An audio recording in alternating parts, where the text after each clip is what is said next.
What the fuck is a reboot? A reboot, boys, is when Hollywood wants to make a lot of money without the hassle of creating a new movie. So they take an old movie and change just enough to make you pay for the same shit all over again.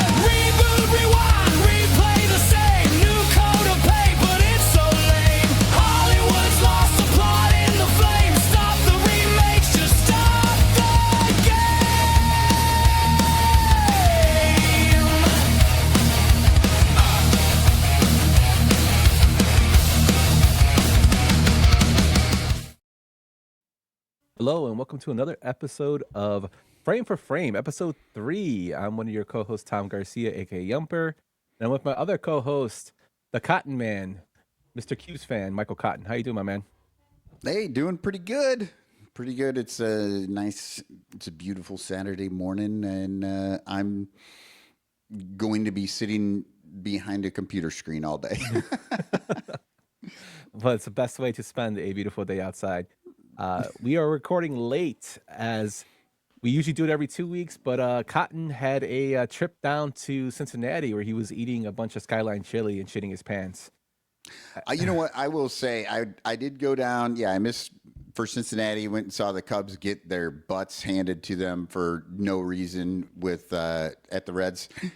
And so I tried Camp Washington chili on Saturday, and that was actually really good. That's like a different brand of it, and they have of the Cincinnati chili, and it was really good. And then at the ball game, I had a cheese coney because that's kind of what you're supposed to do at Great American Ballpark.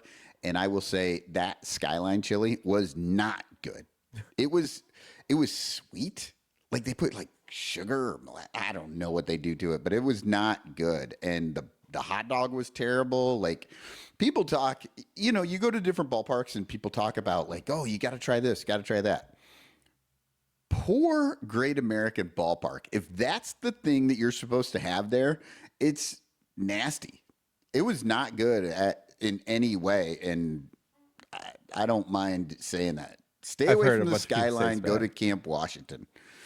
Yeah, I heard a lot of people say it was bad. I know they had a Sox road trip up there, like with a bunch of people I know, and they said Skyline was really, really bad. And they're the big name. That's all it is. It's just advertising. Like, they've just put out their name there. I mean, people associate Chicago with Malort, and Malort's disgusting. Malort's pretty good. We actually went to Binsky's Bar and did a podcast with the new Nasty Boys. It's a Reds podcast we're friends with down there, and at Binsky's Bar, it's a Chicago bar in Cincinnati, and they serve their Malort out of ashtrays. Like a glass ashtray, and they've got each corner has a spot for your cigarette, and that's what you pour it through. Amazingly, it's better. I don't know what's going on, how it's breathing or whatever, but when I took that first shot of Malort out of that ashtray, I asked the bartender, I'm like, this is Malort? And he's like, yeah. And I was like, do you have different Malort here in Cincinnati? And he's like, no, it's just better out of the ashtray. Yeah. So I'm born and raised full-bred Chicagoan. One shot of Malort's enough for me. It's just nasty. I've seen people infuse Malort with cicadas. Ooh, and they sound... people are eating cicada infused Malort. I'm all good. So one shot, I'm cool. Like, I actually don't. I don't mind it too much. Even Emily, my wife, is coming around on it a little bit. No, my wife was like, no. But we got a good one for you, since we're doing, frame for frame. We're doing reboots and remakes. We decided to do a film since it's coming close to October. This actually would drop the day before, a couple days before October comes into effect. we're going to be doing a horror film, and we decided to go with one of the classics, the House on Haunted Hill series. First one by William Castle, and the second one by William Malone. So, you want to get Yeah. into introduce this film, my friend? Yeah, let's jump into it. Cool. Let's go straight into Act 1. If elected mayor, my first act will be to kill the whole lot of you and burn your turn to cinders. I know it's on. So, for the 1959 film House on Haunted Hill, it was directed by William Castle. Now, if you don't know who William Castle is, I'm pretty sure you guys have heard of Dark Castle Productions, which they took their name from as a homage to William Castle. He was a big proponent in a lot of scare theater. So we might know the Vincent Price, who actually stars in this film, as a person who had a lot of fun times with moviegoers, and Alfred Hitchcock, who were the big horror icons at the time. Castle took a lot of stuff from Hitchcock and tried to make it his own. He had a lot of stuff in his theaters that basically, made the theater become part of the movie, whether it be buzzers from the bottom of the seats. In this film, he particularly had a skeleton rise from a pool of supposedly acid, skeletons flying across, and they had to take that down because kids were shooting slingshots at it. Yeah, that was super funny when I saw that, and I love that they called it.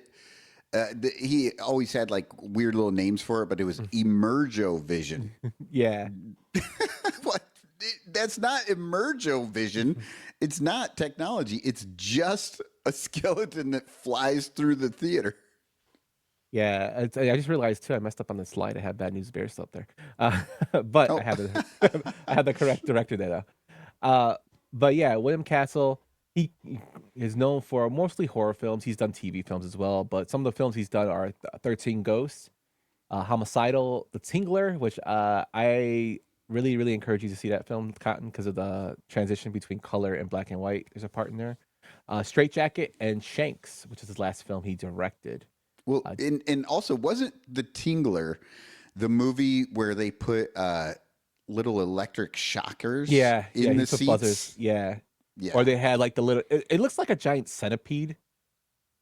He would throw those around. And there's actually a part in the movie where he's like, the Tingler's in the theater. It's coming around. It's walking around. You hear people screaming like in the theater, "Oh, it's around me. It's coming. Oh, it crawled on my leg," and stuff like that. Yeah, I will say William Castle was so innovative in the things that he was trying to do with his horror movies. Maybe not the greatest director, but the showmanship and the putting all this stuff in the theater to scare people. Like, I mean, they kind of do this stuff now with like the 4DX where you can sit in the seat and it moves around and does all this stuff. But he was doing this back in the 50s when literally the technology he had was just whatever, a skeleton on a pulley or little buzzers in the seats, like not a lot of high tech stuff, but he was doing his best with it. I think it would have been awesome to go to one of his films back then. Yeah. How do you feel about the 40X? I think that would just make me sick, to be honest with you. I have not gone to a 40X. I'm not sure. Is there one in Chicago? I'm assuming there is. I don't know, to be honest with you. Yeah, they're not everywhere. I think it would be fun to go see something that was action. I don't know. It's kind of in action Regal oriented. City North. Okay. So 2600 Northwestern Avenue is a theater that has it. Yeah. It really just depends on how they implement it, because if it throws you around too much, then it's not going to be fun because you kind of want to relax when you're watching your movie. But who knows if it's a nice smooth movement, and I don't know. It could be cool. I like to just chill and eat my popcorn and watch the film. I don't need to fucking move. That's just me. I don't need to move around, but I mean, I don't need it. It's not a way that I would. I definitely know that I would not go to every movie that I could that way, right? Mm-hmm. But I would go check it out. I think it might be a little bit of fun once or twice, but yeah, I couldn't see doing it all the time. Yeah, but back to this film. So William Castle directed it. The cast is kind of filled with people that are not really well known besides Vincent Price, who plays the role of Frederick Lauren. Vincent Price, I mean, when it comes to horror, his name is synonymous with horror. He's one of the best mysteries, one of the best actors, one of the best voices in terms of that era. To the point where he was still being, given roles in the '90s before he passed. Edward Scissorhands being one of them was one of his last roles as a maker of Edward Scissorhands. But I mean, you can't not think of Thriller without thinking of Vincent Price with his voiceover in it. Oh yeah, I mean the Michael Jackson video where right in the middle of it you hear Vincent Price's voice come in and do the whole monologue. It's amazing. And the crazy thing is, I read the other day that he was offered, I think, like 20 grand or royalties on the album, and he took the 20 grand.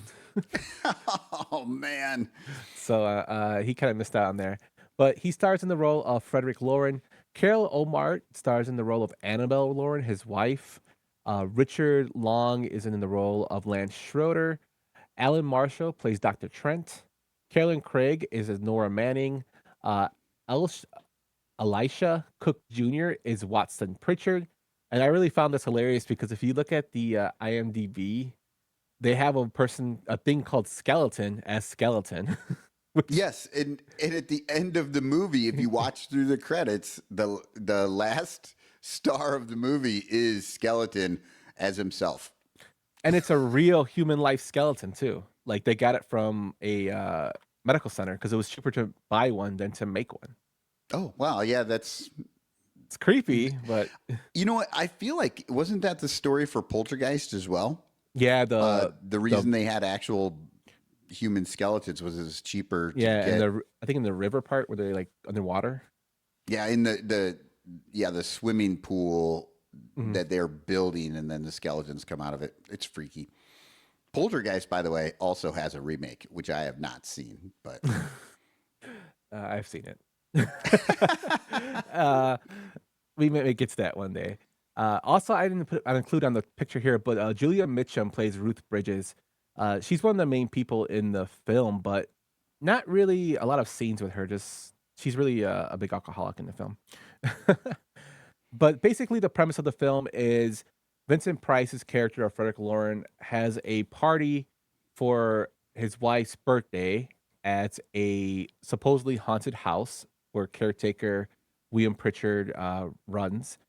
And he invites all people in need of money in some way for various reasons. Where Lance Schroeder needs it he's struggling financially. The character of Nora, she needs it because she supports her whole family. Or Dr. Trent, he says that, the whole psychological thing with ghosts will aid to his research, as well as Watson Pritchard's the only one that I don't think makes sense in terms of why he needs the money, but he does come. And you have, his wife being there, and basically to piss her off, he just shredded her list and made his own for the people that are coming. So it's basically a millionaire kind of flaunting his money here. With that, though, the box office and ratings for the film, it had a budget of $200K and made about 2.5 million, according to some sources, in terms of box office revenue, which is really, really big at that time for a horror film. As far as ratings, it had 6.7 out of 10 on IMDb. In terms of certified fresh, it's 80% on Rotten Tomatoes by critics. And for those who love the Letterboxd, 3.4 stars out of 5 on Letterboxd. Cotton. No, go ahead. yeah. So I'm a little surprised by some of those ratings personally, but the budget of 200,000 and then making 2.5 million is quite amazing. And I think, didn't they say that's what actually like really sparked Hitchcock to do a horror movie with Psycho? Yeah, Yeah, I think Psycho came out in what, 60 or something, but yeah, I believe got so. very excited about the fact that this movie was able to make so much money. Yeah, it's kind of crazy because Castle came before Hitchcock, but when Hitchcock became, Hitchcock with Psycho and then his other films, The Weird Window, although Castle drew from his silhouette. Like Hitchcock will come out with his silhouette. Castle did that kind of himself. So he borrowed stuff from people that came after him, which I thought was kind of cool. Yeah, well, I mean, they were better at what they were doing. So he was trying to like, connect himself with that as much as possible. Yeah, that is true. That is a true statement. But you want to get into the 1999 version? Yeah, let's do it. So, 40 years later, as Yumper said earlier, the Dark Castle started to redo some of these movies. They actually did this House on Haunted Hill in 99. They did 13 Ghosts, which was another William Castle movie in 2001. And this movie, so I'll start with the cast here.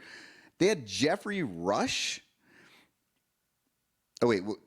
Oh, you had the director first, didn't you? I'm sorry. It's all good. We'll do the director here. William Malone, he did Fear.com, Parasomnia, Creature, and Scared to Death were just a few of his other movies. So, kind of a horror director. I think it showed, the jump scare aspect of this movie, I think worked pretty well. And I really thought the director did a pretty good job in that sort of cheesy horror genre that we had in the late 90s with some of these movies. But then the cast, you had Jeffrey Rush as Stephen Price, which was a nod to Vincent Price. Obviously Vincent Price's character last name was Lauren, but then it was Stephen Price. And then Famke Janssen was Evelyn, his wife. Chris Kattan played the Pritchett part. And I like to think of him as Exposition Eddie, but it kind of doesn't work very well because Taye Diggs actually is called Eddie. And so I started getting a little confused when I was talking to my wife about the movie. And then Peter Gallagher, Dr. Blackburn, Ali Larder as Sarah. And Sarah was kind of in the Nora role for this movie, if you're trying to see the connections here. Bridget Wilson, now Bridget Wilson Sampras, was Melissa Marr, and she was like a video vlogger back then. Yeah, TV show. Yeah, and so she was kind of taking that the journalist, who was it, Julie Mitchum's kind of part. And then you had Jeffrey Combs was Dr. Vanica, which he had no part in the original movie. And then Max Perlich, he was Schechter. He was the behind-the-scenes kind of help for Jeffrey Rush's character. And Jeffrey Combs of Reanimator fame for the horror fans out there. Yeah, and then I did want to show this one thing. So when I turned this movie on, I literally right away I thought, oh, I didn't know James Woods was in this movie. Because Jeffrey Rush actually, the plan wasn't to call this guy Stephen Price. He wasn't supposed to look like Vincent Price. He was doing a sort of callback to somebody else, and then he just ended up looking like Vincent Price. And he the wanted to look director like John liked it. Waters. Yeah, he wanted to look like John Waters, which is a director. Oh, right. Yes. Yeah, and he does have the mustache like him, but he looks so much like Stephen Price. They loved the fact that he did.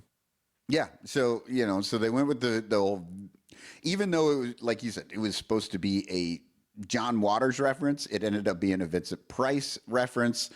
But honestly, it totally looked like James Woods to me at first.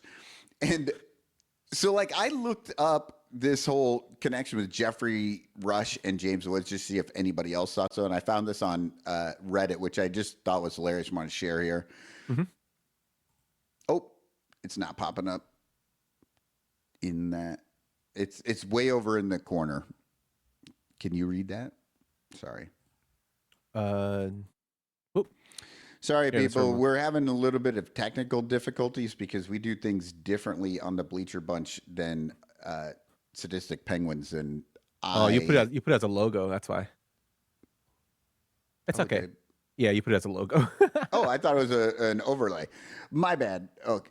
Okay. Anyway, I'll just tell you, like, so somebody was asking about whether anybody thought Jeffrey Rush looked like James Woods, and somebody posted in there about how Jeffrey Rush was actually James Woods' son, and that, and that he was, and James Woods was way too progressive, and Jeffrey Rush didn't like it, and so that's why he changed his name. It was this wild, and then people started to like, are you serious? Is this real? He's like, no, it's not real at all. They're not related.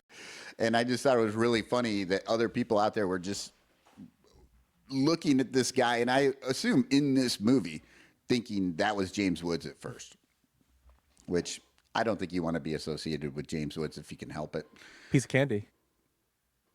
If you What's ever that? watched, you never seen Family Guy? Oh, piece of candy. Oh, right.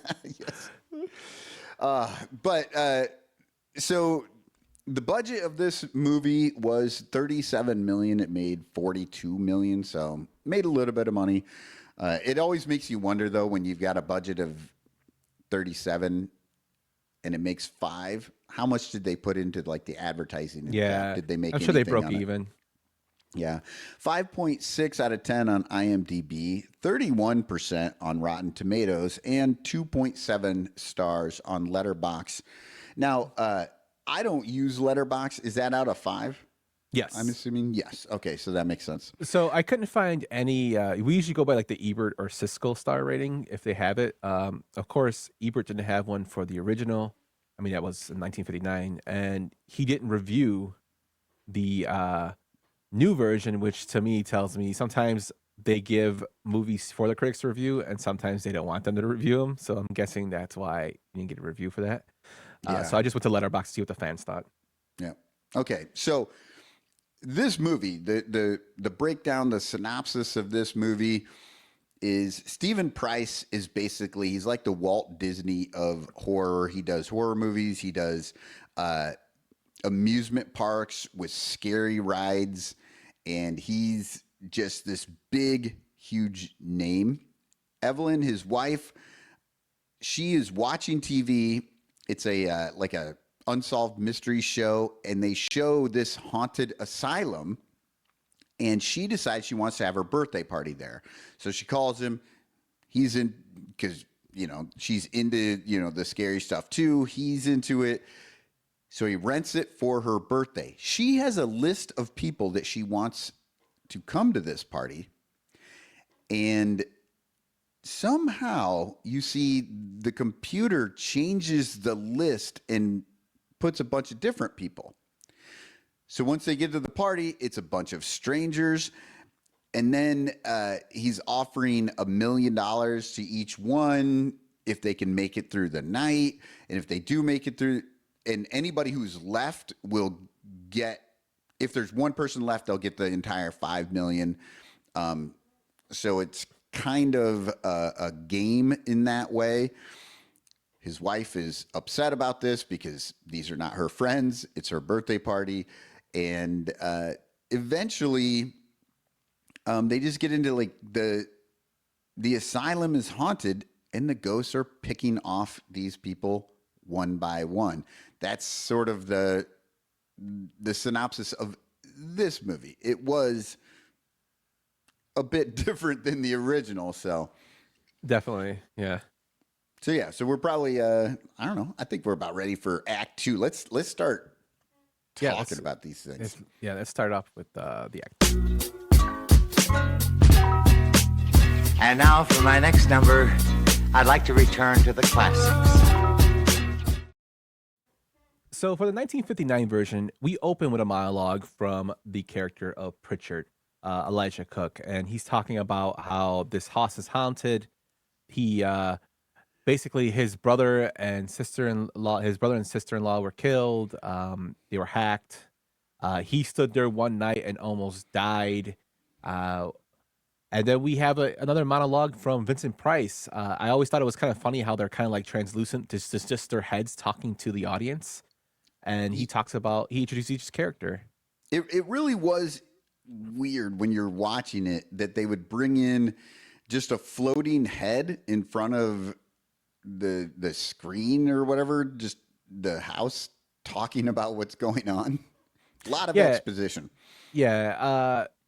It's it just makes me laugh. The way Pritchard to me, he was really kind of funny looking. The way he looks at the camera, his acting was really really overacting, in my opinion.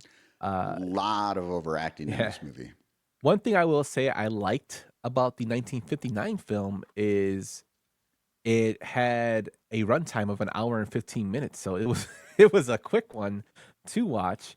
Uh, a lot of scares in the film are not really scary or more comical due to, I believe, a low budget. And if you want to consider a 200K film low budget, uh, I guess you can. But just even the part where the caretaker scares her in that room and then it wheels away, or the Yeah, the caretaker. I have this in here. Leona Anderson. Her name in the movie is Mrs. Slides because I didn't even know if that was an actual human. I thought it might just be a mannequin, and they pull her along so that she doesn't actually walk. She just slides through the scenes. yeah, it's rather ridiculous.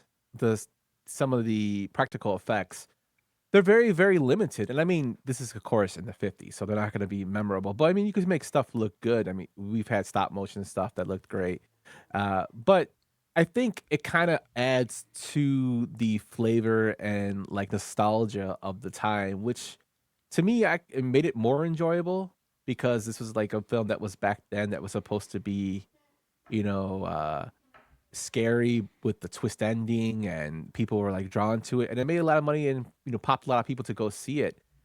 The characters I think in here are really really bland, and I think actually in both films they kind of are, but in this one I think they're a little bit more. Although Price does give a background on why each of them are there, the one thing I still can't understand, even thinking about it for the past couple days, is why was Pritchard there if he almost died? Yeah, well, so well, we know why he was there. Money. So the whole monologue when he's introducing each character, I was laughing because he would give sort of the biography of these characters, and they're like, and he's showing up because he needs money, and then like talks about the woman. She needs money. Like, I was just watching this movie. I'm like, what is he like? What is this She's very idea pretty. that's happening? I really thought the movie was going to be sort of a call out for greedy people and money and all this stuff. But basically, that's the only time we really hear about the motivations of any of these characters outside of Vincent Price's Lauren and his wife, Annabelle. Like, that's it. Yeah, and it's kind of the thing is kind of glossed over too. It's just mentioned in one conversation. The whole issues between Vincent Price and his wife. He says that she tried to poison him with arsenic, and it was misproven. Which I think is pretty funny when he does the whole champagne bottle with like a gun as he's pointing it at her. Yeah. But it's like glossed over, where in the second film it's more predominantly a plot point of it. It had some gore in this film. I mean, you have the heads, I guess, that are in there. Some things that didn't make sense to me though, Cotton. I want to know your opinion on this. So when Pritchard's showing them the house, and he's like, oh, they go down to the basement, and he's like, oh yeah, this pool of acid. I'm like, why the fuck is there still a pool of acid in this house? Like, don't you think you'd get rid of it? Like, why is it just sitting there? Right. Yeah. The other thing about this movie is it's called House on Haunted Hill. Vincent Price claims that it's haunted. There is no haunting in this movie. There are no ghosts. There are no like creepy things. It is the entire movie is Vincent Price wants to kill his wife. And he's sort of using this party as like a cover for it or something. Like, I don't know. That's what it felt like to me. The whole plot, once we get past what they tell you it's going to be about, the actual rest of the movie is just about him wanting to kill his wife and his wife trying to get somebody to kill him. Yeah, and one thing that I thought was weird was, for one, they never mentioned what Price does, what Lauren does. Yeah, he's just rich. Yeah, he's just rich, which I think kind of can talk about the bad writing of this film. Although it's considered a cult classic, like they never mention what he does. They never mention like how they faked certain things. Now when Trent and her are talking about how she faked the window scene of her being hung, he did. How the hell did they get the rope to go around Nora's legs to make it look like it's gonna take her with her? I mean, that part didn't make any sense. And then the fact that she goes outside to see her hanging again, and she does say, "Oh, I have a hanging harness," but how did Lauren not know she was dead when he could see her, if he could hear her breathing, or right? It's just stuff like that. Also, I thought it was kind of creepy that Pritchard was in the room when he went in there, and he's like, he starts choking him, like, "What are you doing in here?" Which cracked me up. Like, he just started choking the shit out of him. Yeah, this movie has many flaws, but I think it's a sort of a cult classic because at the time in 1959, I think it was very edgy, and people at the time, because if people don't quite understand, I mean, we're still sort of in the early stages of movies, so they don't understand how these plot twists come around yet. So the fact that you find out that Vincent Price actually wants to kill his wife and that she knows that and is trying to, I don't know, turn the tables on him and get somebody to kill Vincent Price, like that would be a great sort of plot point. It's just not pulled off very well. And nowadays we know how that might have been pulled off better, and it's hard for the current viewer to look at it as anything more than kind of bad writing, I think. Yeah, and the thing is, you really don't know who the real villain is in this film. Like, Vincent Price's character has a shady history. He's had 4 wives. I think this girl, Annabelle's his 4th wife, and 3 of them have died really young, which could mean that he's probably killed them, but they died of heart attacks, she tells Dr. Trent and other people. And his wife, of course, wants him to be killed with the bullets that, he gives fake party favors of a gun, which makes no sense. Even Pritchard's like, this is not going to do anything against ghosts, which I thought was hilarious, but which was fine because there are no ghosts. Yeah. And the only person that actually sees things is Nora, which I guess was intended by both of them. Just the whole, like, the lazy writing, or like the not being able to bring everything together is what I think kind of hurts it in the more modern critical look of it. But in terms of what I liked about it is just that it's campy. It's got one of the greatest horror actors of all time in it, and it's so cheesy that it's great. Sometimes there's films like that are good. And I will say, Vincent Price actually, he's kind of the only one that actually does a good job of acting in the movie. Like, if you're just looking at the acting, Vincent Price, he brought it. He did everything he needed to do for his character, but the other people in the movie were not really up to it. They weren't able to pull it off the way that he was.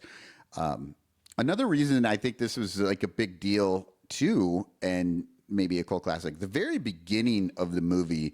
So if you go into the theater and you're sitting there, it starts with a black screen. Nothing, and it starts to play these haunting sounds, which we all know now as haunted house sounds and stuff. Back then, that had never been done. So Castle actually created that for this movie, and the reason that we have creaking doors and rattling chains and all those sounds is because of this movie. So when people went in and they sat down in this dark theater, and that's all the stuff they heard, and then a scream, I think, like it freaked people out. Yeah.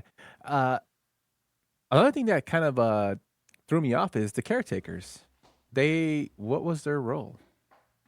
They had no role. I mean, the man caretaker just showed up like one time, maybe. Yeah, twice when they introduced them, and then when he grabbed her and told her that if you don't leave, he's going to kill you.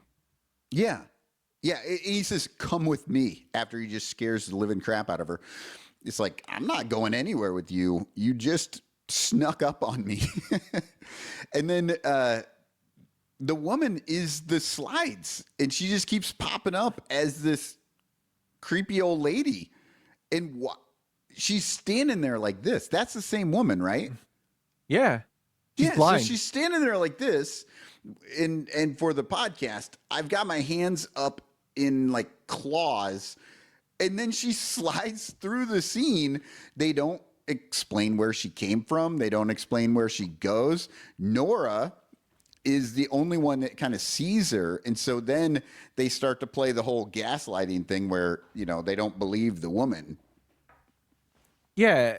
And, it's just it's kind of hard for you to follow along in terms of story or what to piece together because of, I guess maybe the short runtime kind of had an effect on it. They had to get so much in to one little spot.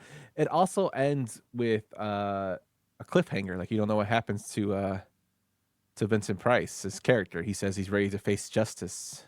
Right. And you said earlier you don't know who the villain is. And I think it's Vincent Price because, like, as you were saying, he already had like 3 or 4 wives and they'd all died mysteriously. And this one had now died mysteriously. And he was like, I'm willing to seek justice. He's going to go turn himself in because he knows he's going to get away with it again. So I think ultimately he's the bad guy, and his wife is nominally better because she knew she was going to get killed. And so she was just trying to, I don't know, kill him before he could kill her, I guess, and take his money with Trent, who's an annoying character. Right. But not nowhere near as annoying in the updated one, but yeah. So well, and that's a failure of the movie is like, if she's really trying, if you want her to be the sympathetic figure against, Vincent Price's Frederick, then don't give her don't make her an adulteress, cheating on her husband and trying to steal this money. Like, that's not going to give you any credibility for your character that you're going to want to see her succeed, really. yeah. Also, when the chandelier scene, I watched this on Prime, rewatched it. Did you watch it on Prime by any chance or no? No, I watched it for free on Tubi. I actually watched both of these movies on Tubi. They're out there right now, which I think I texted you. There's like 5 versions of the 1959. Yeah. So the reason that is the one on Prime, for instance, when the chandelier falls, it's really blurry shot. Like, it's a blurry shot. And the reason that is because this movie fell into public domain. Yeah. They couldn't keep the trademark for it and rights, and it fell into the public domain. So basically, anybody could re-rip this and sell it for, as a DVD. So there's a bunch of copies out there that are really, really low quality. The scenes don't transition correctly. I just thought it was weird when I saw the chandelier fall in my film I was watching on Prime, and it looked like it was blurry. I'm like, what the hell's going on? Like, is this something that was left in from the 50s that looked bad? Yeah. But when I did the research, I was like, oh, okay, I remember now. Now, did you watch the black and white version or the colorized version? Because that's why that's another reason there's so many different versions on Tubi, is that there's the color. You can watch it in color or you can watch it in black and white. I watched it black and white, and I actually watched did this I. first before the remake again. Yeah, I had watched the remake. Based on the last show, where you watched the remake first, and then I thought, since I'm sort of looking at the remake, I would do that, and it was interesting to do it that way. It really was. But no, I watched it in black and white because I wanted to see it as it was originally, constructed. So did I. And, and when I found out about the copyright thing, like I kind of thought maybe the black and white one would be more complete, and it was. I didn't see anything in my version that caused me to think it was an oddly ripped version, which, by the way, is interesting because you saw it on Prime, which pays for their stuff, and I saw it on Tubi. And to be fair, Tubi obviously takes like actual VHS videos sometimes for their movies. It's amazing. So you actually see the person put the VHS in the thing for you? It seems like. I mean, I think I threw a trauma in there, and it like you almost get a little like scratchy VHS thing at the top, and then it starts, and you're like, "Holy crap! Somebody ripped this." Like our end credits. Yeah. That's great. But I think we pretty much said as much as we could about the 59 version. How about you start talking to us about this 99 version? Right. So I watched this. Like I said, I watched this one first, and immediately, let me just say, I had seen this when we were first talking about doing this movie. I thought I was actually remembering 13 Ghosts, which is funny because they're very similar movies in like the plot points and what they're supposed to be doing. But then when I started watching it, I'm like, oh, wait, this is that other movie. And I had seen it. It's just, I had totally forgotten about it. And I honestly, like, from the jump, I was enjoying myself with this movie. Like, it is cheesy, bad horror in all the best ways. Like, whatever they're doing with this, like, you could totally watch this and just tear it apart. But just for pure kind of fun, like, and what they're like, if you go in expecting them to be, really making you scared when you leave this movie, it won't work. But when you go in and you see this, and I was just like, oh yeah, I remember when they were doing these movies in the late 90s. This is amazing.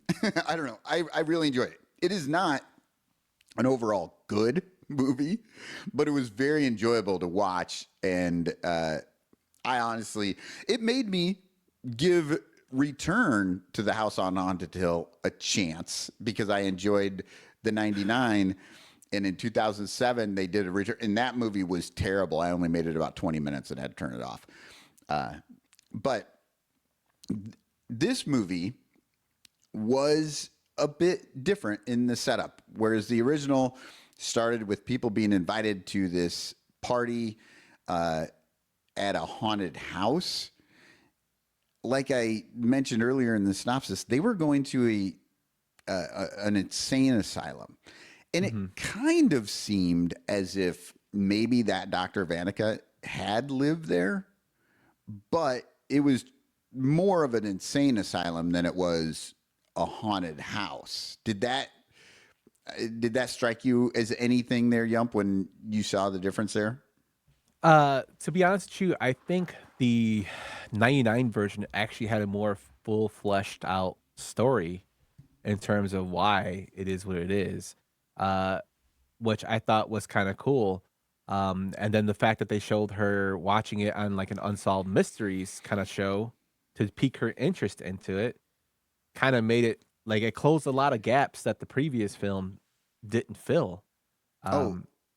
Yeah, it definitely did. And by introducing these characters, Evelyn and Stephen, before they're actually at the house, definitely made that, like, I think they watched the original and they're like, these are the things we need to add to this movie so that people understand why people are here, and then they were also able to add in that supernatural element, or possibly just a computer hacker when all the names get changed on the computer. Right? Yeah, and they actually explained that how the house has a lot of energy and go through phone lines and whatnot, which is kind of like okay. But I mean, it gives an explanation. I can't fault a film trying to give an explanation for stuff that happens. Even if it's crazy, it's still at least it's trying. And I did enjoy that part. I actually watched the original this time instead of the remake because I actually saw this film in theater when it first came out. A 14-year-old me went to go see this at Ford City, which is now a desert land in Chicago. But I saw this film because I was looking forward to seeing a horror film, and this one came out. And for one, the things that stuck with me was that the ride that Stephen Price is showing here, is actually the Incredible Hulk in Orlando, Florida, at Disney at Universal Studios. Yeah. Which I've gone on, which is awesome. And they have a good backstory in it. The characters in here, I think, are more predominantly fleshed out. Although the character of Blackburn, played by I forget the guy from the OC. He's also in Peter Gallagher. Peter Gallagher. Thank you. I can't think of his name off the top of my head, but he was very, very annoying. Peter You had your Gallagher fun. What is did he- kind of annoying in almost everything he's in, I think. Like, He's a real estate king. it's so weird. Peter Gallagher is, like, when you look at him, he is as if somebody drew what a movie star should look like. And he just, like, his looks are kind of just perfect leading man looks, but his acting has never matched what his look is. He just doesn't come across right for me. So when I think of him, I think of a boring Billy Bob Thornton. Because they look the same to me. They kind of look the same to me. That's just, they have a lot of resemblance. That's just my opinion. I would say Gallagher is much prettier. and that Billy Bob Thornton is a much better actor. It's kind of the flip side. But I don't know. Anyway, what you were saying though about that first part where they're at the amusement park and the jump scares that they're doing with the scaring the people who are going on the ride, that is pretty effective and like interesting. And obviously the Hulk ride doesn't have a fake car in front of you fly off the tracks. No. But when you're watching that, you're just like, oh my God, if this was real, it would be super scary. If you were on the thing and you see the Yeah, but I car in always front of wondered, you go like, off.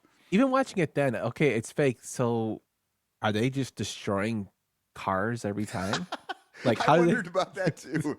like, how do they, recoup that loss? That's a lot of money.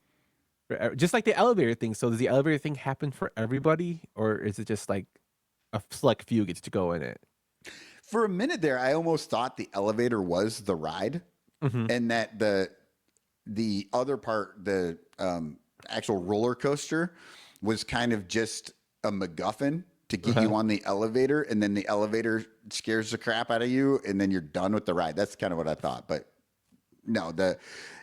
So for anybody who hasn't seen this, they get in this elevator to go up to the top to get on the roller coaster, and as they're going up, it seems as if the elevator breaks and starts crashing down to the bottom, and everybody freaks out, and then it just stops and the door opens and they're at the entrance to the roller ride. coaster. Yeah.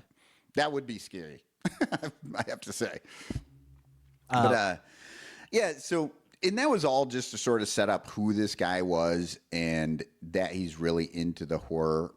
And then everybody gets their invitations and they all go because it is an invitation to make $1 million, and they all do need the money in different ways. But everybody kind of needs $1 million.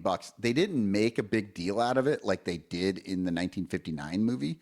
There was no like greed, money. Like I just laugh every time I think about that scene and him saying money every time he looked at these people, like why they were bad. But everybody shows up. Chris Kattan, he shows up. He is the Pritchard of this movie. What's the guy's name? Elijah Cook. Yes. Kattan is much better than Pritchard in this version of the movie, in my opinion. What do you think? So I think Jeffrey Rush is awesome in this film. But I think Chris Kattan just still like made this film so enjoyable for me because, for one, the Pritchard in the first film seemed like he was out of it a lot, which I guess that's what he's going for. But this one, for one, they explained why he didn't want to be there when the place closes down on them. He's like going he's nuts. trying to leave. Yeah, he's trying. But the fact that just that whole scene when he's like, "God damn you, give me my check. You have it, and I want it. Now give it." You know? Yeah. That part cracked me up. The part where he's sitting there and Tay Diggs slaps the glass out of his hand, and he's like, "That wasn't very nice." And they're like, like, "We got no phone service." And he's like, "And we're all out of scotch because of you, ass." Like, his one-liners were awesome as an eccentric character. I thought he stole the whole show of the movie, and like he was very, very enjoyable over the previous Pritchard, which I thought made this film enjoyable. Yeah. It sounds like you really like the Chris Kattan. I wasn't that high on him only because, like I said, he was exposition Eddie. Like most of 90% of his lines are just explaining about the house and about how it's going to, what the ghosts are going to do and what's going to happen and all this stuff. And I will say he was correct, which was good, because in the 1959, that Pritchard kept saying, "Oh, the ghosts and the people were killed and all this." None of it came true. Nothing he was worried about actually came to pass in any way. So the Pritchard then was just a scared, superstitious guy. The Pritchard in the 99 movie actually knew what he was talking about, and these things happened. But I did think it was funny. I think Chris Kattan did a good job of delivering the lines and stuff, but the lines themselves were just kind of like, let me explain this whole movie to you. I mean, yeah, that's kind of the role of Pritchard. I was just mostly going for his comedic stuff of what he was saying. And I agree. It was Chris Kattan was very good in that. Like, it's just the writing was such that he was almost every time they went to him, he just had to tell you something about the house and the ghosts and what was going to happen, and that was just kind of funny. But then all the other characters were sort of introduced as they were talking to each other, but nobody knew who they were. In the 59, they were the people that Vincent Price's character invited. In the 99, the Stephen Price, the Jeffrey Rush character, he had no idea who these people were either. And yet they were just like, "Oh, let's just keep going. We'll just keep it going." And so nobody knew why they were there, including the people who were having the party, which I just thought was, it's a little like, huh. Like, I get why that people would show up to try and win $1 million, but I don't know why the hosts kept them in around. 99 version, I think it was like, I think Price kind of like hinted that he thinks Evelyn got to his list somehow, even though she's denying it, which could have been why they're all there, but I don't know. Well, but she's angry at him because she thinks that he didn't invite any of her guests. And he's like, "These are your guests. They were on the list. That's the list that I had." And so he thinks she's like lying to him. And they hate each other. Okay? Mm-hmm. So, and that's where this movie connects with the 59 movie, is that plot line where the husband and wife are trying to kill each other. Right? So that's sort of the way of it. Stephen Price, I think, is more directly or maybe he's not necessarily going to kill her, but she's trying to get other people at the party to get so scared that they'll shoot Stephen Price, which actually happens in this movie. Yeah, I think that's the plot line carried over from the 59 version because Annabelle and Trent were trying to do that. But the difference I think I see here is Stephen Price is actually not made out to be a bad character in this film because he basically, like, there's more backstory to his wife, Evelyn. Yeah. He tells her, you know, she basically was adulterous and sleeping with everybody in their area code, spending his money like it was nothing, like water. And he eventually comes out and says he knew that she was going to try to kill him with Blackburn. Everything they had was taped and bugged, so he kind of knew of the plot that was going to happen. And he, to the point where he's like, "I'm Stephen fucking Price." Well, and that's the other thing. So yeah, this movie, it's more clearly she's the villain, right? And that she's an adulteress cheating on him, and she's trying to take his money because if he gets she's got a prenup, but if he gets killed, then she gets all of his money. So but she doesn't want to do it herself, so she's trying to get these other people to do it. Now, this is where this plot completely falls apart. She was going to have her friends at this party, and they didn't show up because the list is completely different. She doesn't know any of these people. So if that was her plan, then when did she make that plan? Because it would have gone out the window when she got all these new people. Or the plan showed up when she realized there's all these new people. Let's get them to try and kill Stephen Price. But then they would have had to plant the guns that didn't have blanks and had like real bullets and all of this stuff. Like, so I was having this conversation with Emily last night talking about these two movies.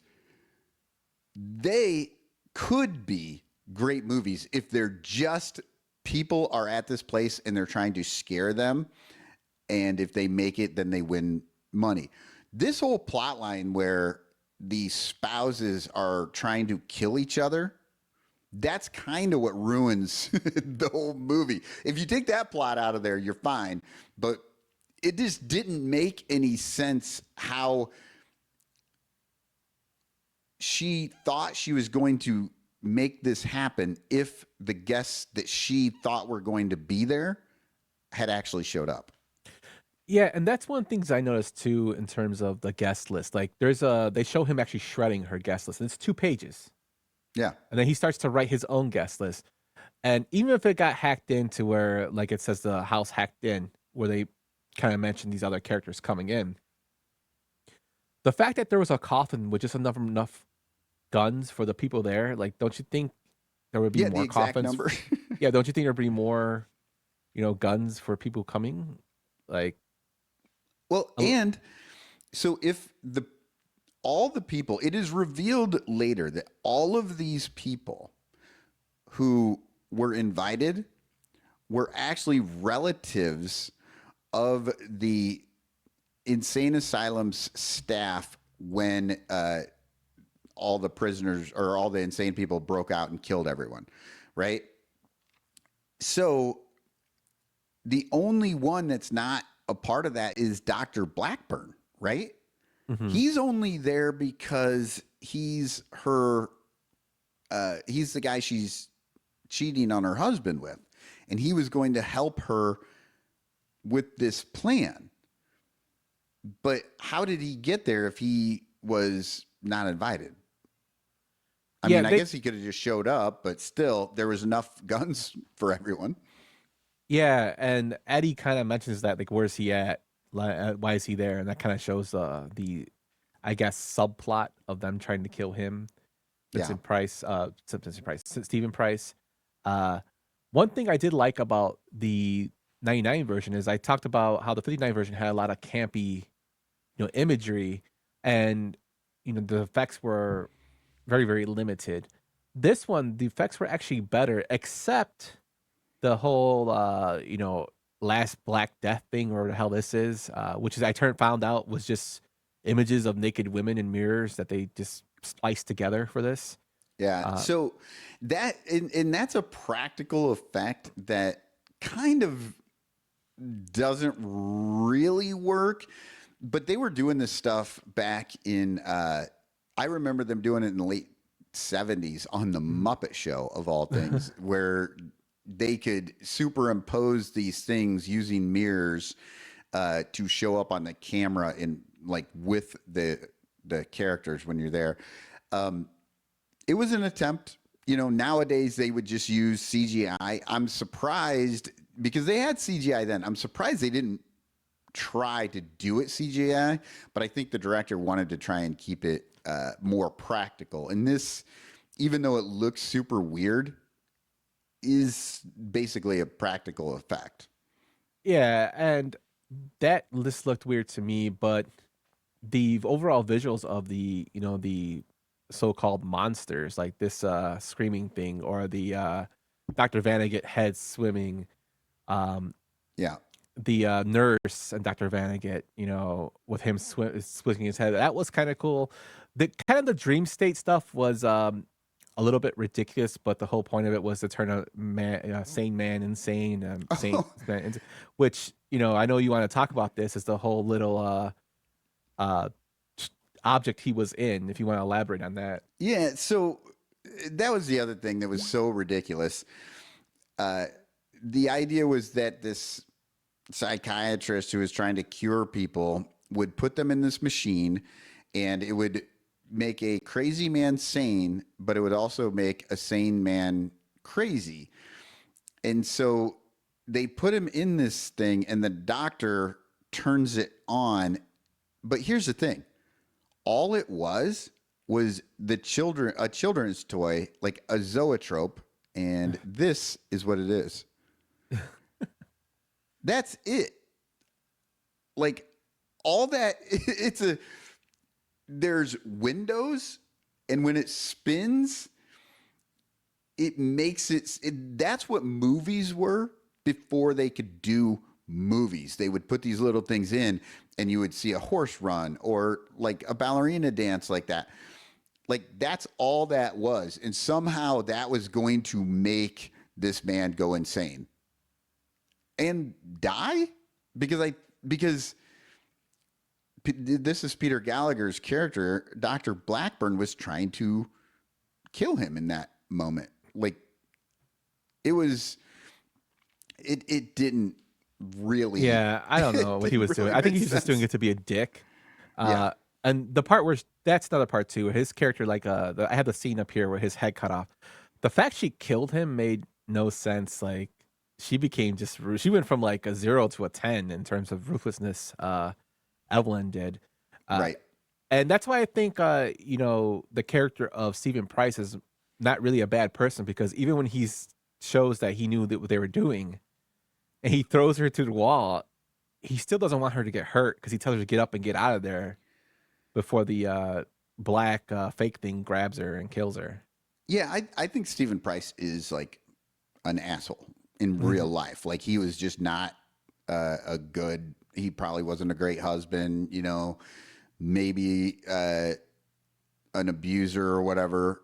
But in this movie, from everything that we see, he's not trying to kill her or what, he's, and eventually when she starts to get taken by that black mass of spirits, he tries to help her.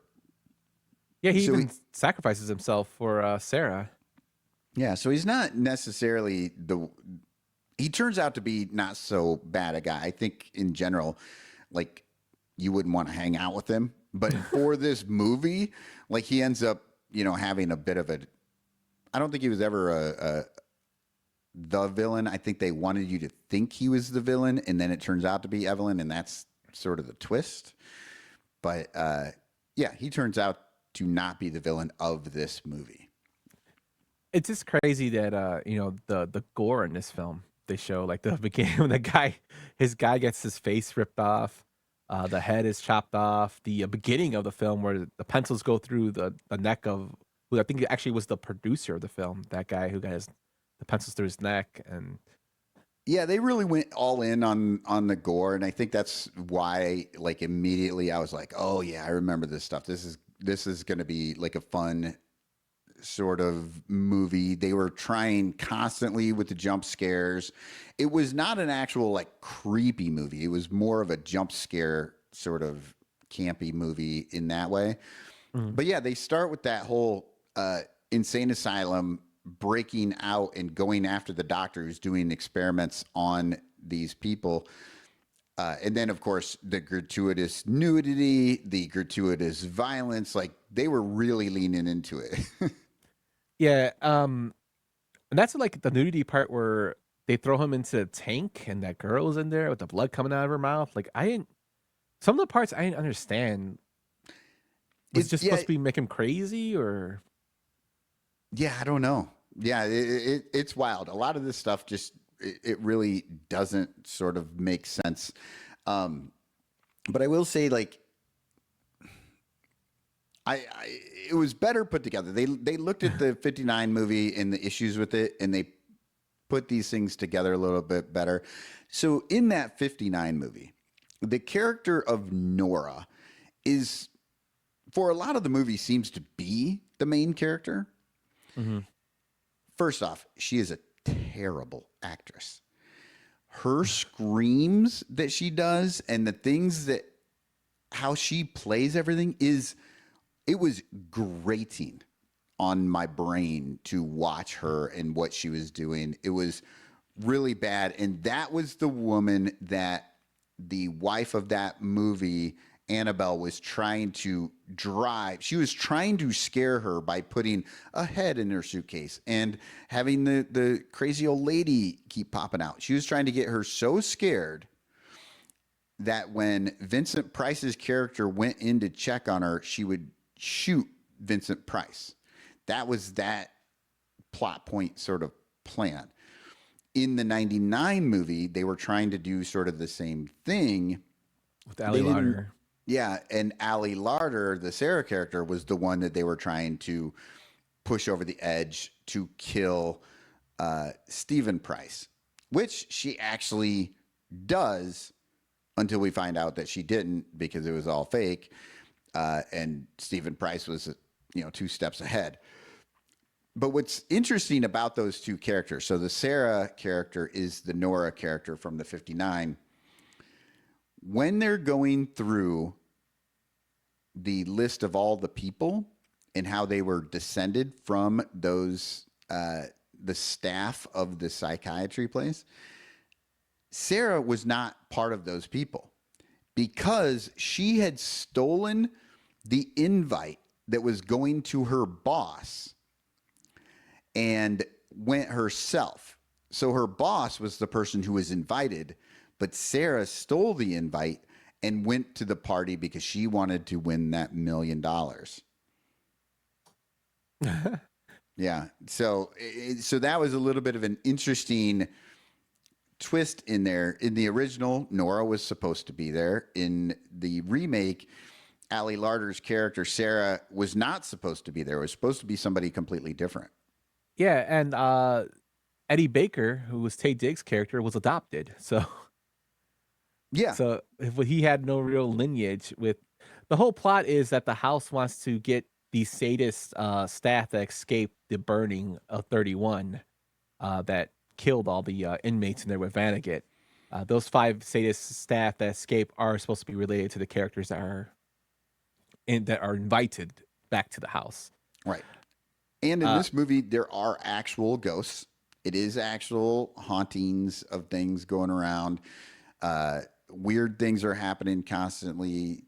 The house locks down, and they're walking around. One thing I thought was hilarious, how the two movies sort of were the same. In the 1959 movie, every scene takes place in the lobby area or the main room area. And then they go up to the hallway. They go upstairs to the hallway where all the rooms are. And then they're in the rooms. in the 99 version, they keep going downstairs, but it's clearly the same hallway, like over and over again, maybe shot from different angles or whatever, but they keep going down and they keep going into the same rooms. Like it's so funny. Just as you go through the movie, you're like 10 minutes later and they're in the same hallway walking through. And then they said something about the basement being A maze. a maze. And it is. They keep getting lost. They keep getting split up and lost. But every time they need them back upstairs in the main room, they immediately all find their way back to the main room. Yeah, that doesn't make any sense. Also, what I didn't like as far as the Blackburn character was he goes to look for Miss Marr, which is Bridget Wilson's character, Right. and he's walking downstairs like looking for her. And I'm like, why the fuck didn't the house just kill him anyway when he's down there? Yeah. Maybe because he wasn't part of the thing. But I mean, Right. He didn't get killed by the house because he wasn't one of the people who was supposed to be there from the lineage or whatever. yeah, but how did the house know? Because it obviously didn't know about Sarah. And that's another thing too about Sarah. She keeps saying, "Oh, it's Sarah," when she's trying to talk to the character Miss Marr. She's like, "Oh, it's Sarah." I'm like, you didn't tell this person your name. Like Yeah. you told her you were the Jensen chick. Like how the fuck does she know who Sarah is? Like she's like, "Oh, it's Sarah," and I'm like, how does she know your name? Like you don't know. It doesn't make any sense. Yes. Oh, and the other thing, at the end, when the scary apparition is, showed up and trying to kill people and destroying things, that character, Melissa Mark, like reaches out and she's trying to like entice Sarah to come with her. Yeah. But why would Sarah do that? They were not friends. No, They and did she not called know her each trailer other. trash. Yeah, she called her trailer trash because she was talking about how she had to either bang somebody or like hook up with somebody to get back into show business. It was this plot holes right there, And don't get me wrong, this is not a Oscar-winning film, but it just some of this stuff was like, what? Yeah. Oh, and then at the end, like you said, Eddie, Taye Diggs' character, the only black character in the movie that we see, and they make him live, so that's a little bit of a switch on the horror trope, even though they made it seem like he was going to be the first one to die. But yeah, so he lives, and at the end of this movie, just out of the blue, a ghost shows up, and it is apparently his ancestor that he's not blood related to because he's been adopted, but it's like the one black ghost is like, dude, these crackers crazy, and he opens the door. He's like, you can leave, man. Like, I was like, where did this come from? So actually, it was supposed to be Pritchard that opened the door. That's who it is. So it's actually Chris Kattan's character that opens the door. Because I had I paused it to look at it, and it's actually him. Because the CGI is really bad. It's actually him. But I like your version better. I thought it's funny. I thought it was the black relative that was saving him in that moment. No, I'm sure that relative was a bad person because he was a sadist, as I said. But it was actually because I paused it. I actually watched this again yesterday, just to give, and I paused it to look, and it's actually Chris Kattan's character. Okay, I guess. I mean, I guess that makes more sense, but still, it was wild to me right at the end when this character who's never been in the movie and whatever, and all the ghosts are bad, but this one ghost is like, yeah, I'm gonna help you get out of here. Yeah, that's what because I was like, what? Who? It's so poorly. The CGI is so bad that I'm like, what is going on here? Like, why does he look all weird? And I don't know if it's CGI. I think it's still that that phantom mirror glass thing as well. Maybe it is CGI, but I think it just didn't translate well because they're trying to do the ghostly thing. Maybe, I don't know. It just looks completely bad. Yeah.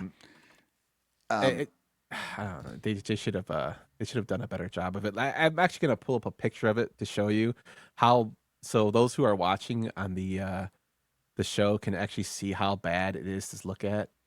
Once it gets, look how like it's very very vague. I had to pause it, and if you see, it's Chris Kattan's character. Oh, yeah, I guess so. I totally thought it was the black relative wearing like a newsboy cap or something. Like, totally. That would have been random if that was true, but It was random. Even if it is Chris Kattan's character, it's random. Like, yeah, I don't understand why he came back to help him, but yeah. So yeah, but so I kind of noticed the similarities being like everything takes place in these sort of these two hospitals, and the husband and wife wanting to kill each other. They were different just because like 99 actually had ghosts, and the 59 was just sort of a thriller where the husband and wife were trying to kill each other. And then in 99, the characters obviously had that connection with the house. The 59, there was no connection to anybody really other than greed, right? And then also it was an insane asylum versus the haunted house, right? Like, yeah. And one thing I do wish they kind of left in the 99 version was they had some cut scenes of the whole Sarah Genzer interaction, and actually the character of Debbie Genzer, I think, was played by Debbie Mason. Mazer, yeah. She's a great actress. Yeah, and did you actually see the scene, Cotton? Because there's a scene like they give her like a box for the invite, and when she opens it, it actually stabs her with like a small little knife in the hand, like a prick. Jesus. And she's like, "What?" That's why she walks away. He's like, "What the f is this?" And Yeah. like so, but Sarah actually sees the invitation under that. So I wish they would have left that in because it would give more context, but you never know. Yeah. Well, yeah, and I will say, I mean, when I'm just sort of like comparing these movies,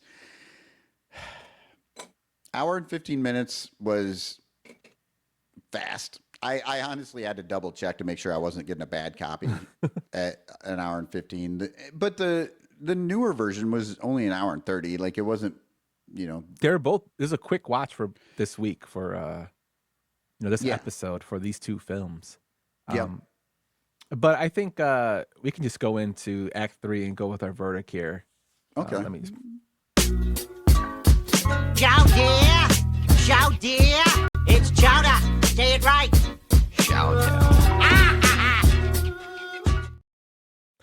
So, before we get to our verdict, we are going to go through the 3 categories of what our verdict can be, which are reboot, good movie deserves to be there, could make sequels; remake, meh, movie could be good, but literally not the same as the original, don't need to be made, but it's okay to watch; and then rename, had nothing to do with the original besides title, could be good or bad. Yeah. And then, of course, rethink your life career choices if it's really bad. So, what would you give this film, this remake? Well, I think I'm going with... When I first watched it, and I watched both of them, I was like, you know what? The 99 version is a reboot.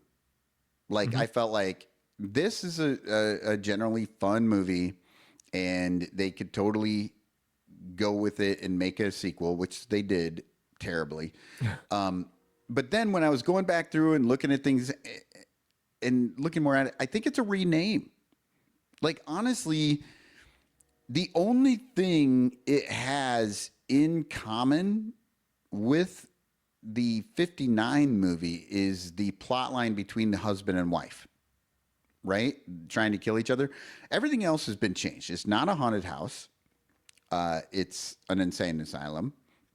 There are actual ghosts where there weren't ghosts before. There is no mention of an acid vat. Like, none of that. Like, all the characters were somehow there for money or whatever. That was all the things that were the same about the movies were actually the parts that made the 99 remake not work. And if they had just gone rename and just made this movie as an insane asylum that was doing this, I think it's a good movie. But I don't know. I thought it was an okay movie. I think it's a rename, though. I don't think it should have been called the same thing. So I can agree with you there in terms of it being a good movie. The reason I think it was renamed, I can't go rename, is because Zemeckis, who started Dark Castle, they wanted to pay tribute to William Castle, which is why they made House on Haunted Hill as their first film to release from them. So I would go more with reboot, but there's no sequels that can be made from this. Just keep it as is. There's no reason to go back to that place. Which is why when you told me you watched the second one, I read the plot for that, and I'm like, yeah, I'm not watching that. Well, and I will say the second one was a rename from the first one. Like that movie again had nothing to do with the original, even though they tried to tie it in. They sort of tried to tie it in by making Ali Larter's character Sarah, who never appears in the movie, leaves a notebook about how to find a Baphomet statue that's in this place. Which what? Like it? Yeah, So it again, and that's the thing. It doesn't. They tried to tie it in by creating this scenario where that character left a notebook, and that moves into the movie. But everything else, the only thing that continues the same is that they're in that psychiatric place, the asylum. Outside of that, the plot, the characters, like nothing really connects. And I guess that's sort of how I felt about the 99 and why I went with rename, is that all the things that they tried to make the same, I mean, they used a lot of the same plot points, but it was all superficial stuff compared to what the movie could have been if they would have actually just dropped those plot lines and made the movie that they wanted to make, which was, Asylum. I think the House on Haunted Hill from '59 kind of gave those the plot of staying in a place for a sum of money. I mean, that's been parodied, throughout comedy, and even like The Simpsons did a thing on it. Like, you stay here overnight, to get a sum of money. Like, well, and William Castle's next movie is 13 Ghosts, which is that same idea of just staying in the place that's haunted. yeah.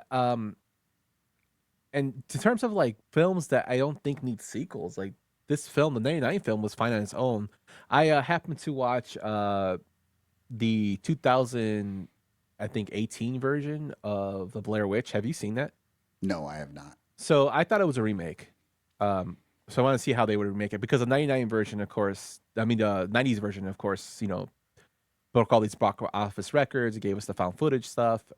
But when I saw it, it's a sequel, and it's basically the girl Heather, her brother's looking for her.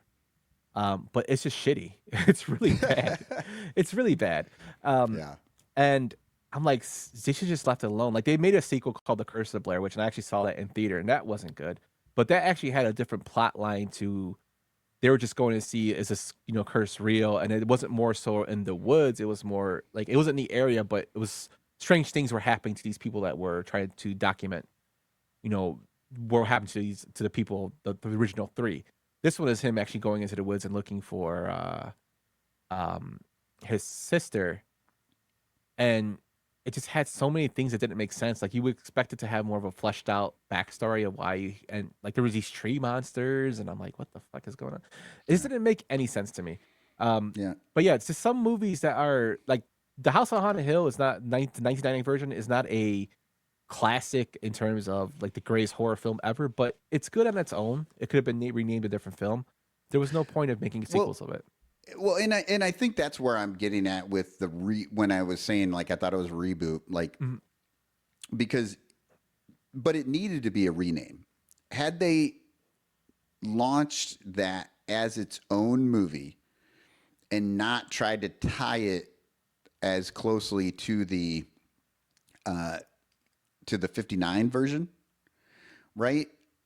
That movie was good enough that if they wanted to do a sequel to it, go ahead, right? That's kind of what I'm saying. As the House on Haunted Hill, it wasn't necessarily good enough for a sequel. And obviously when they made the sequel, they tried to get completely away from what the original was. And yeah. Yeah, even though this I is a shit on tough one for me to judge. I enjoyed it, but it's not necessarily a good movie. Yeah, even though like I shit on the Blair Witch, at least I had some understanding of what he's looking for his sister. The plot you gave me for the House on Haunted Hill sequel, Return, like what the fuck? She never even mentioned the Baphomet statue in the whole fucking movie. I don't know why it's it's all brand new stuff. Yeah. But I would just say, just going off because Joel Silver and the Mechas wanted to honor Castle, I would just go with reboot, but stay at no sequels need to be made. Just reboot it, film. It's fine. If it is fine what it is, I enjoyed it. I actually enjoyed the 99 version over the 59 version, which is surprised me. Even though I like the 59 version, I just think I like 99 version just for more of the music in it. To me, really got me remembering the 90s, Sweet Dreams of Marilyn Manson. Yep. And it had a lot of people in there that I recognize that are either gone to bigger things or were still kind of big in that era, while in the 59 version, you had basically Vincent Price and a bunch of pretty terrible actors. Right. Yeah. I did not like the 59 version at all. Like, outside of just the interest in seeing it and seeing what they were doing based on the other movie that I had already seen, and just, I mean, knowing as in a historical context, right? This was one of the movies that sort of started and got Alfred Hitchcock inspired to do a thriller, scary type movie. It's good in that sense, but the movie is just it's bad. The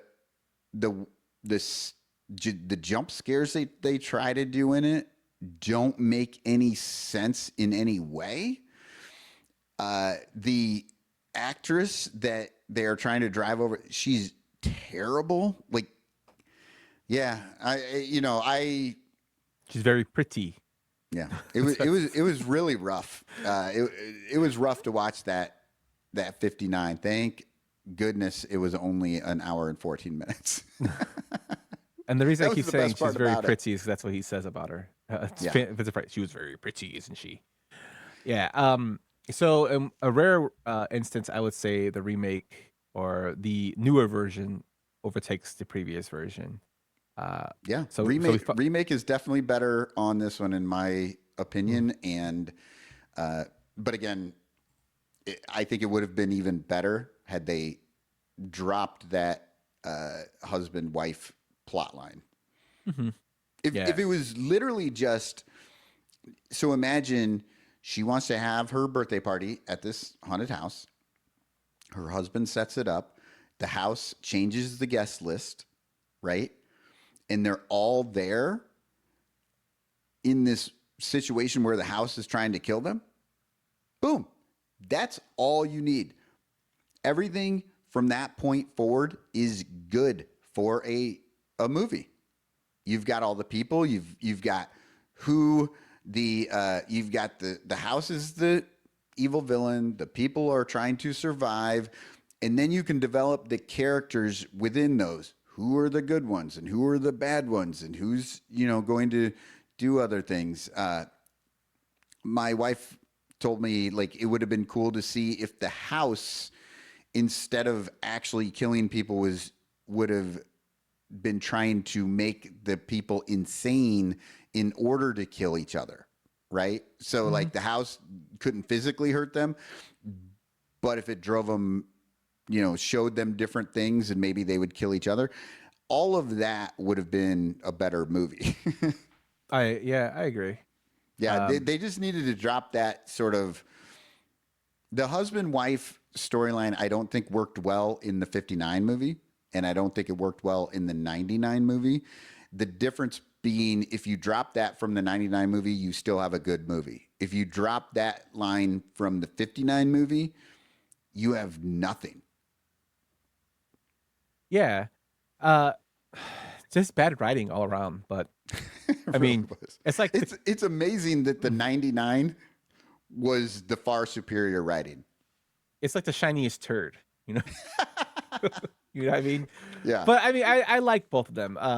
Don't get me wrong, I like both of them. It's just I did not. I only liked the 99 one. yeah. But it doesn't mean that they're great. I like a lot of horrible horror movies, so that kind of goes to my shtick. I think the 99 fits in there with that horrible horror movie. Yeah, It's not so like an amazing movie. It just happens to be better than the movie it was based on. but that's our episode for this episode of Frame for Frame. Cotton, do you got anything to plug, my friend? No, not really. I mean, Bleacher Bunch is a podcast out there, and I am going to record and release the latest Baseball Rabbit Hole, inning 7 for this year.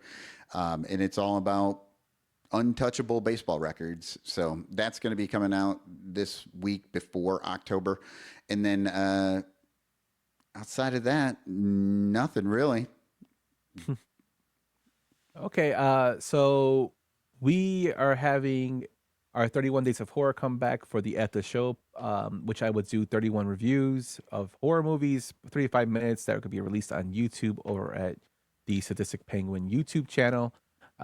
Be sure to check them out. I'll be releasing one every day. I'm about halfway done with recording them, so I'm probably going to be spending the rest of this weekend knocking the rest of them out so I don't kill myself in the month of October. Also, they just had a Getting Drafty on here with several people discussing wrestling. The bums around there, Chicago sports bums around there, Joey P and Dougie Fresh, along with our buddy Shankster. That was actually a pretty fun episode. Check that out if you can. And the Sun Rantos show on Thursdays, right? Or no, that's a Bleacher Bunch on Thursdays. It's Bleacher Bunch on Thursdays. Sun Ranto, a lot of times we've been doing them Saturday or Sunday mornings, but that's kind of fallen by the wayside at the moment just because we have been very busy with going to Cincinnati. The end of the year, I think we've got a Lost Boys thing coming up, and that's in like November, but people have been reaching out to different things. There's just been a lot going on. So getting that Bleacher Bunch out, Baseball Rabbit Hole, Cubs PS Plus is another one that we work on to get out. Like just doing all of that is sort of push Sunranto to the back burner for a moment. We'll be back kind of in the off season, I think, to just once the Cubs have probably failed to do anything in the end of season tournament, we'll be back to complain about it. And you'll like to see Cotton complain. But with that, we'll see you guys in a couple weeks for our next Frame for Frame. Thanks for watching, and we'll see you then.